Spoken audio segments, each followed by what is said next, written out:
In tonight's Tax Insider, Congress and defense spending. This week, Representative Mac Thornberry, chairman of the House Armed Services Committee, proposed an increase in the defense budget by billions of dollars.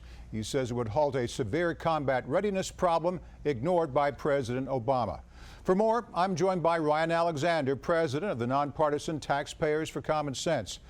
Ron, the Pentagon asked for $583 billion. Thornberry would shift another $18 billion from the account that finances ongoing war operations to pay for additional ships, jet fighters, helicopters, and more.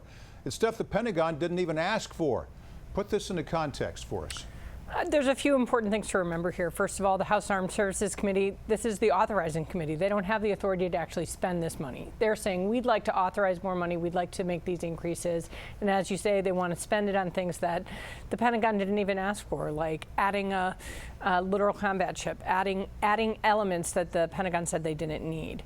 What they're doing, looks a little bit like they're trying to be responsible budgeters, taking things that are neither overseas nor contingent out of the overseas contingency account and putting them into the base budget. But they are increasing top-line spending for defense, which in turn will probably cause other lawmakers to say they need to increase domestic discretionary spending, kind of putting us in a place where that percentage of our money that goes towards debt service increases even higher. And possibly helping their jurisdictions, too.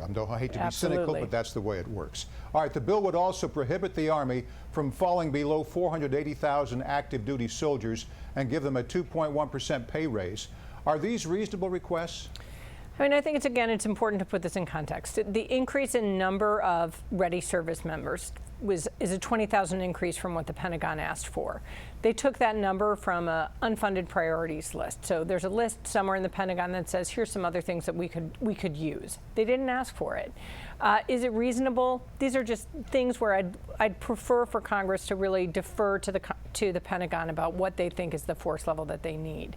In terms of the pay raise, again, I think this is something where it's an election year. Congress really likes to show that they care about our security by giving money to the military, by increasing spending, by buying more stuff, and by giving raises.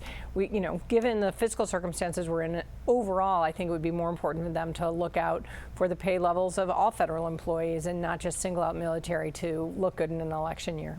Good point.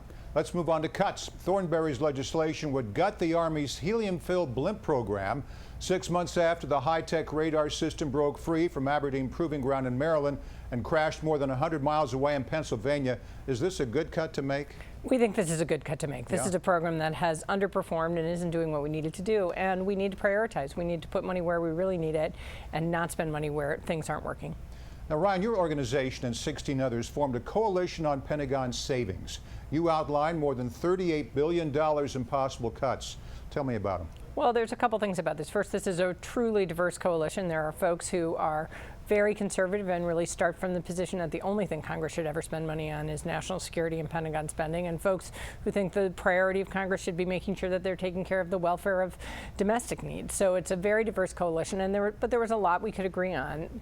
Cutting the JLENS program that we just talked about, cutting back on the F-35 program, a program we've talked a lot about on this program, about how over budgeted it is. Yeah. Right. So let's talk about the political reality. Sure. Though. When will Congress take up Pentagon spending and what might happen?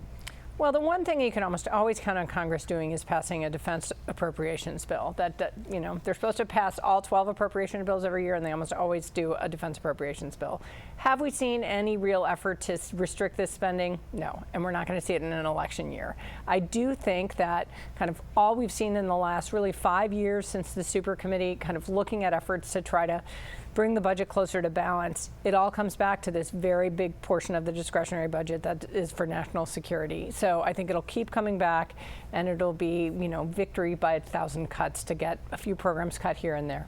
Real quick, is it always worse during an election year, or from your experience, is each year just equally as frustrating? I think election years are more frustrating in terms of having Congress make difficult decisions and set priorities. Every year is challenging right now, and there's no good time for Congress not to work well. But with so many serious problems ahead of us and such a challenging fiscal condition, it would be great if we could get Congress to really work hard, make difficult decisions, and do the job we elected them to do. Good luck. Ryan Alexander, president of the nonpartisan Taxpayers for Common Sense. Thanks again, Ryan. Thanks.